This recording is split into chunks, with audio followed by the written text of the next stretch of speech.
এই পাখি, একটা মেয়ে ডাকতো, আজকেই ডু বানাবো। ডুও বানাবেন মানে?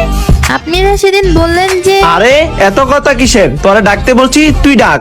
আরে ভাই রেগে যাচ্ছেন কেন? আমি তো এমনি বললাম। আচ্ছা ঠিক আছে, আমি ডাকতেছি, ওয়েট।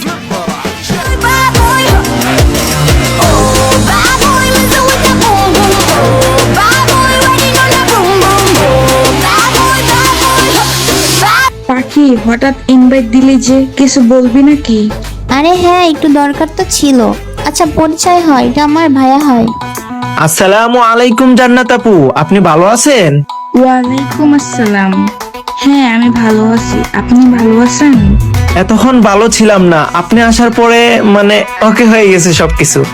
ও আচ্ছা, তাই নাকি? আচ্ছা এগুলা বাদ, আপনার কি ডু আছে? না, আমি তো ডু নাই। কেন? আচ্ছা তাহলে আপনি আমার ডু হয়ে যান। কিন্তু আমি তো আপনাকে চিনি না। আপনি যদি পরে আমার ডুটা কেটে দেন তখন কি হবে? আরে আরে, আপনি এগুলা নিয়ে কোনো টেনশন করেন না, আমি এগুলা ডুমো কাটি না। আচ্ছা ঠিক আছে, তাহলে তো ডু হওয়াই যাই। আরে ভাইয়া, কি শুরু করলেন? আমরা এতদিনেও ডো বানাতে পারলাম না, আর আপনি কিনা 10 মিনিটে ডো বানাই ফেললেন। আরে ভাই তুই কে? দেখোস না আমরা দুজনে কথা বলতেছি, গ্রুপতে যা তো।